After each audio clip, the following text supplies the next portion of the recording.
Boa tarde, internautas da TV 247, eu sou Daiane Santos, hoje direto da redação aqui da TV, mudando um pouco os cenários que a gente geralmente faz entrevistas.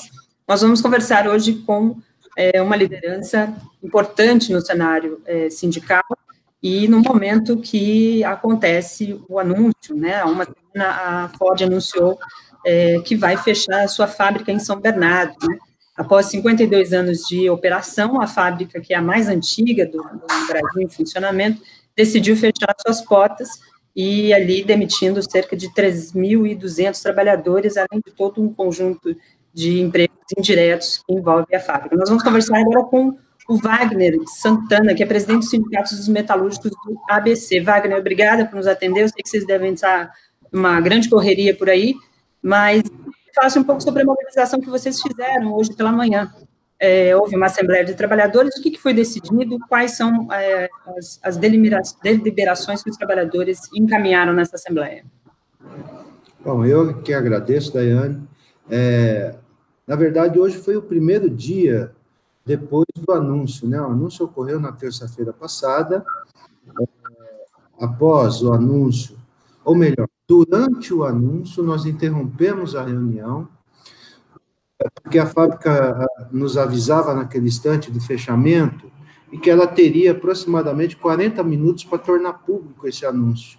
Isso por conta das ações ou das obrigações da empresa para avisar a Bolsa de Nova York dessa decisão, porque tem influência nas ações e tudo mais. Nós interrompemos a reunião, porque senão os trabalhadores saberiam através das redes sociais, o que seria extremamente ruim, extremamente desrespeitoso, né, por parte da fábrica, né, e levando a situações, do ponto de vista incontrolável, da reação dos trabalhadores, sabendo dessa forma. Nós interrompemos a reunião, nós mesmos fizemos um anúncio para os trabalhadores, e naquele instante pedimos para que todos fossem embora, porque não tinha a menor condição de continuar na fábrica, né? O risco de um trabalhador desse, consternado com uma decisão dessa, né, causar um acidente a si mesmo ou a outra pessoa, né, acidentes que, dentro de uma empresa metalúrgica, com risco, inclusive,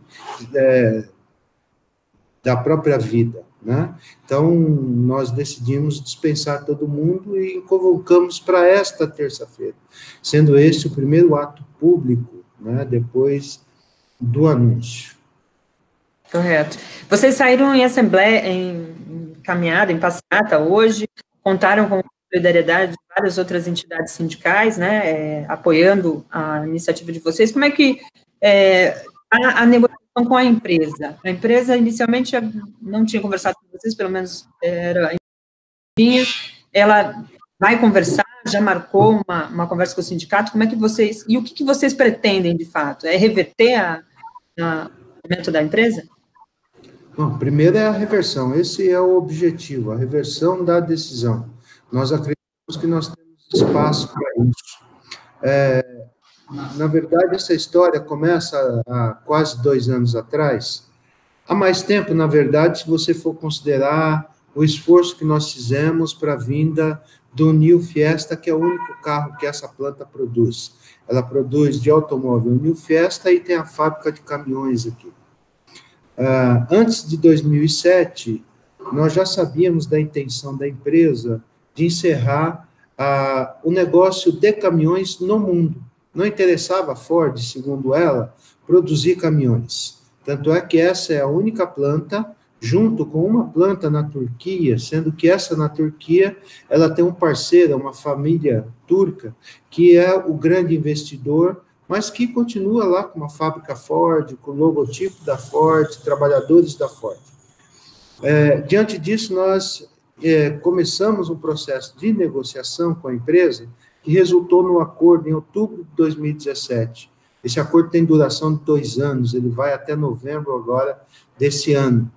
E este espaço de tempo seria o espaço de tempo para negociação de novos produtos, tanto em automóveis, quanto para que a empresa buscasse um parceiro no mercado para, a exemplo do que acontece na Turquia, produzir caminhões em parceria com um outro investidor.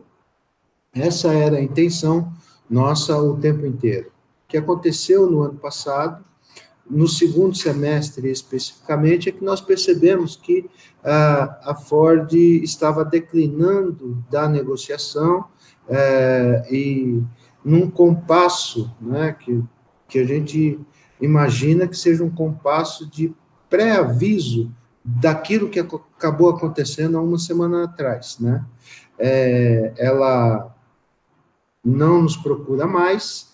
Quando em janeiro nós retornamos, nós pedimos à empresa que fizesse uma reunião e que dissesse claramente qual que era a intenção da fábrica. O que foi que aconteceu agora na semana passada? Quando nós procuramos a empresa e provocamos a reunião, na reunião nós esperávamos que a fábrica viesse com um calendário de negociação até novembro, que produzisse, né, um acordo aí de vindas de novos produtos, portanto, manutenção da produção. Ela inicia a conversa dizendo que não, que ela não queria mais, não tinha mais intenção de produzir aqui em São Bernardo do Campo. Dando esse relato, nós temos duas alternativas aí, né? A primeira é criar instrumentos de pressão junto à Ford, junto ao governo estadual, federal, municipal, que tem responsabilidade também na condução desse processo, e uma outra também é a atividade que você dá publicidade, você torna público e envolve todas as pessoas que, direta ou indiretamente, são afetadas por essa decisão. Portanto, essa ação de hoje, ela é um dos viés da nossa luta. A outra é provocar uma negociação, provocar uma ida à direção da empresa, já que é a direção mundial da empresa a responsável por essa decisão, pedimos para que ocorresse uma reunião na matriz, o que deve acontecer no próximo dia 7, em Detroit. Correto. Você estava abordando a questão aí da participação dos governos, tanto municipal quanto o governo estadual.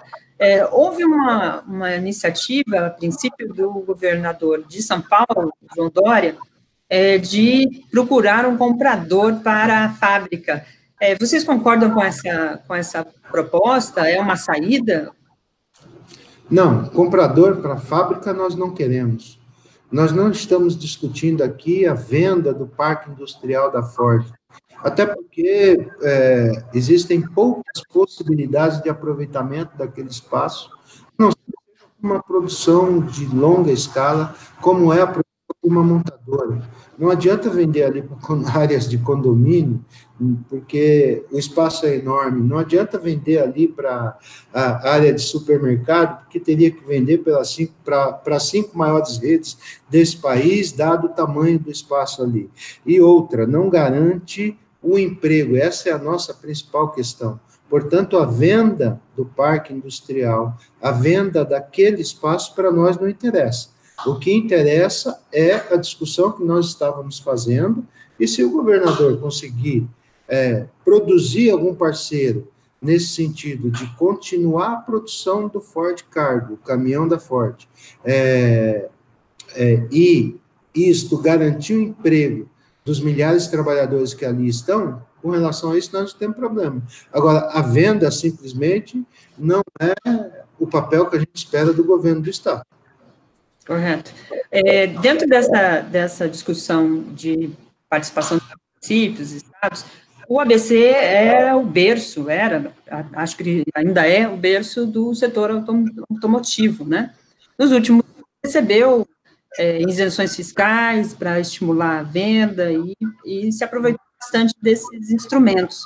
Neste momento, uma situação como essa, de crise, por conta de uma empresa grande, com 52 anos instaladas aí na região, como é que vocês avaliam a postura que os governos devem ter e repensar? Vocês foram críticos, se eu não me engano, à questão da isenção sem contrapartida, né? A medida era considerada importante, ajudava a economia, mas não tinha essa contrapartida. Como é que vocês avaliam essa situação agora? Bom, no momento em que você faz uma desoneração, você promove o desenvolvimento e o investimento, e esse investimento, ele traz novos empregos, aí sim você discute, porque isso é política pública, né? Manutenção de emprego, emprego gera renda, renda gera comércio, e você movimenta a cadeia. Simplesmente a desoneração sem contrapartidas, para nós não interessa. Eu acho que o povo, como um todo, perde nessa situação. Isso não nos interessa. Existem outras condições que nós queremos e topamos negociar. Eu dou um exemplo muito claro para você. Não é possível que metade do preço do automóvel seja composto de impostos, porque esse imposto, quem paga é o cliente, é o camarada que ele compra o carro, né, economiza, faz o financiamento, não é a empresa que paga, não é, são os consumidores que acabam pagando. E nós temos uma das maiores taxas de impostos sobre a fabricação de veículos. Nós temos interesse de discutir isso, baixar impostos e, com isso, ter uma reverberação no preço do automóvel, aumentando o volume de produção, gerando mais emprego, essa discussão nós temos toda a tranquilidade para fazer, isso não é problema para a gente, nós temos propostas nesse sentido e queremos fazê-la, não queremos simplesmente uma desoneração para resolver o problema dos companheiros da Ford, nós não queremos isso. Achamos que essa é uma outra discussão, uma discussão de política industrial que estava presente no Inovar Alto, que infelizmente não foi prorrogado, e depois substituído pelo Rota 2030, que na verdade não é uma política industrial voltada para o setor, é uma política de desoneração, é uma política fiscal, ela não é uma política de incentivo à indústria. Indústria essa extremamente importante na nossa região ainda. Hoje nós somos ainda 25% da produção de automóveis acontece no Grande ABC. Caminhões, que é uma das partes da Ford, está envolvida nessa discussão, nós somos mais da metade da produção nacional de caminhões é feita no Grande ABC. 90% dos ônibus que andam no país é feita no Grande ABC. Portanto, o Grande ABC ainda é um polo industrial forte, automotivo, com know-how, não só do ponto de vista da capacitação dos trabalhadores, mas também das universidades, das cabeças pensantes que estão em volta dessa indústria, pensando essa indústria, gerando emprego e fazendo dessa indústria ainda o motor econômico da região do Grande ABC. Correto. Wagner, o ex-presidente Lula mandou um recado, né, naqueles bilhetes que ele sempre encaminha pelos seus interlocutores. Ele disse que uma das formas que os trabalhadores da Ford têm para lutar contra o fechamento da fábrica em São Bernardo é pressionar o governo e proibir as importações de produtos da empresa fabricados em outro país. Queria que você falasse um pouco sobre isso e entrasse um pouco sobre essa questão da guerra fiscal, né? Você falou que a Ford prefere a Bahia nesse sentido. Eu li em algumas entrevistas tuas, você abordando justamente essa questão dos incentivos criados em outras regiões e comparando principalmente a questão salarial, né? A mão de obra acaba sendo mais barata e o que interessa para as empresas, porque vão pagar menos, não por falta de qualidade, né? Mas por uma questão de região que não existe empresas lá e tal. Eu queria que você falasse um pouco sobre isso, porque talvez isso explique um pouco essa condição, né? Essa situação que temos hoje. Uhum. Primeiro, em relação ao companheiro Lula, ele mora no nosso coração aqui dos metalúrgicos do ABC, e eu fico extremamente surpreso que alguém que está sofrendo a violência que está sofrendo o companheiro Lula ainda consegue arrumar um tempo, né, um espaço diante de toda a indignação, de toda a injustiça que está sofrendo, né, para pensar nesses trabalhadores que hoje estão desesperados com a possibilidade de todos ficarem desempregados. Portanto, o papel dele como pessoa humana, como alguém preocupado, né, com as famílias, com aquele que recebeu esse anúncio, é algo impressionante, é algo que eu acho que duvido que a maioria de nós estaríamos pensando no outro, estando numa situação como essa. E o companheiro Lula está lá, injustiçado, está lá preso indevidamente e ainda conseguindo nos aconselhar, né? Ele é presidente de honra do nosso sindicato, né? Uma pessoa extremamente carinhosa conosco e ainda consegue mandar mensagens de esperanças. Esse é um ponto, e a mensagem que ele manda é extremamente coerente, né?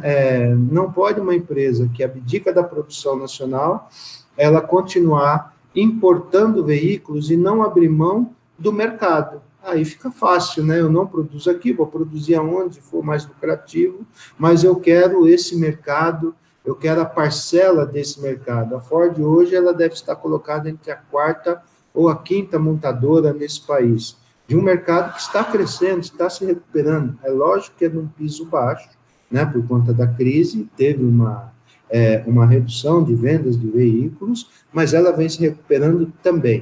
O setor de caminhões, ainda mais. Portanto, é inadmissível que ela tome essa decisão e continue vendendo no nosso mercado. O que nos causa indignação é que, quando da discussão do Inovar Alto, o Inovar Alto venceu em dezembro de 2017. E ele promovia uma série de incentivos para que as empresas se instalassem aqui no Brasil, criando restrições justamente à importação de veículos, né? A ideia era justamente essa. Nós temos empresas que a gente nunca imaginou que a gente teria no Brasil. Por exemplo, nós temos produção de Land Rover no Brasil, fábrica da Land Rover. Quem imaginaria que uma fábrica com um nicho tão específico, um carro tão caro, né, para os padrões brasileiros, viesse se instalar aqui? Uma BMW, por exemplo, né, que é também uma fábrica com um nicho bem específico, com automóveis de alto custo, né, alto valor. Essas empresas se instalaram aqui no período do Inovar Alto. Encerrado o Inovar Alto, continuou-se a discussão durante o Rota 2030, se aqueles benefícios que eu acho correto para desenvolvimento de outras regiões que não tinham a industrialização que tem o Grande ABC, que não tinham a industrialização que tem São José dos Campos, Campinas, polos produtores de automóveis, que eles pudessem se instalar em outros estados e desenvolver aqueles estados. Isso é, de fato, uma promoção de você levar renda para outros locais, desenvolvimento para outros locais, e isso é política de Estado, né? Eu acho que isso está correto, não tenho problema com relação a isso. O meu problema é quando as empresas se utilizam disso, né, para prejudicar outros trabalhadores, e foi exatamente o que aconteceu em novembro do ano passado, quando da discussão do Rota 2030, que é uma outra política industrial para o setor, a Ford aguardou a aprovação da continuidade dos incentivos dados às empresas instaladas no Nordeste até 2025, para um mês e meio depois anunciar o fechamento. Portanto, ela estava aguardando essa decisão de prorrogação dos incentivos no Nordeste para anunciar o fechamento aqui da planta de São Bernardo, estado de São Paulo, que não tem essa política de benefícios, e eu acho que não tem que ter. Eu acho que deve haver, sim, nesses estados que necessitam de desenvolvimento industrial, que necessitam que a riqueza produzida nesse país ela seja distribuída através da produção, né? Então, essa é a grande sacanagem que existe por detrás da decisão que a Ford tomou agora. Ela aguardou que fossem prorrogados incentivos, portanto, a empresa que ela tem em Camaçari, na Bahia, né, fossem concedidos por um prazo maior, estendido, e a partir daí ela decidiu fechar essa planta, porque essa planta torna-se menos rentável, porque não tem justamente esses incentivos. Correto. Wagner, por último, há uma campanha que vocês lançaram hoje para incentivar inversamente, né? Não comprar um Ford. Até alguns internautas que participam aqui assistindo a nossa entrevista, eles apontam isso. A Melanie Frota, ela bota hashtag não comprem Ford. O Alexandro Freitas, ele diz Lula, herói, livre. Um outro comentário aqui diz que o Lula ajudaria muito se tivesse podendo participar dessas negociações junto ao setor. Eu queria que você falasse um pouco sobre isso. vão começar a iniciar essa campanha mesmo para que as pessoas não comprem Ford? Até quando? Como é que ela vai funcionar, de fato? Qual é a proposta da campanha? Essa é a única linguagem que o capital entende, né? A do lucro, né? Portanto, estimular as pessoas que aguardem para fazer qualquer decisão de compra de um carro Ford, até que ela reverta a sua decisão, também é um instrumento de luta nosso. É essa solidariedade que muitos brasileiros que estão distantes da nossa realidade, que não pode estar presente num ato como o de hoje, pode contribuir com a luta dos trabalhadores na Ford. Nós não estamos dizendo aqui, não compre um Ford, compre outro carro de outra montadora, porque para nós não existe diferença entre elas. Tanto é que a GM, há 3 semanas atrás, fez um anúncio no mesmo sentido, chantageando o governo, chantageando trabalhadores, portanto, não existe montadora boazinha, não existe montadora, o bom patrão nessa história, né? O que a gente está pedindo às pessoas não decida agora, não compre agora, aguarde a decisão da Ford de reversão da sua decisão. Senão, aí ele pode ir para outra montadora, comprar outro carro, outro veículo, e não o Ford. Então, a luta que nós estamos construindo agora, pedindo a colaboração de todos aqueles nossos internautas, companheiros que podem, via rede social, contribuir com essa luta, hashtag não compre um Ford, até que a Ford reverta a sua decisão, até que a Ford desista de encerrar a produção nessa planta e os 4.000 trabalhadores, 4.500 que hoje lá estão, possam ter tranquilidade para poder planejar sua vida, para poder fazer aquilo que é resultado do seu trabalho, que é direito à escola para os filhos, saúde para os filhos, um salário decente, poder planejar sua vida.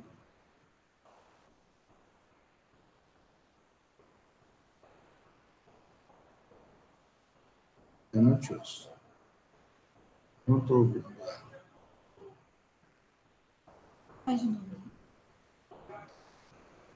Desculpa, eu não estou te ouvindo.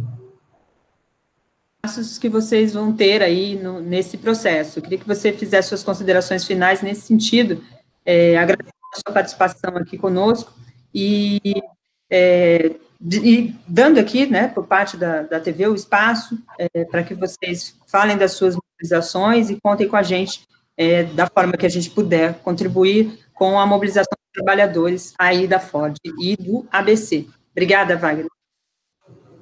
Obrigado, eu agradeço. Houve uma interrupção na internet, eu acabei não ouvindo uma parte do que você disse, mas eu agradeço todos aqueles que puderem nos ajudar, todos aqueles que estão no nosso campo, que estão nas lutas sociais, que estão em defesa dos direitos, né, em defesa de um trabalho digno, não um trabalho como esse trabalhista que acabou de ser aprovada, do projeto de terceirização, ou da previdência, que é a nossa luta agora, que muitos desses trabalhadores que hoje estão na Ford poderão, se por acaso essa decisão continuar, não ter direito sequer, né, à aposentadoria, que está muito próxima. São essas condições e lutas que nós, trabalhadores, temos que travar. É no dia a dia contra a fábrica, é no dia a dia contra decisões como essa que a Ford tomou.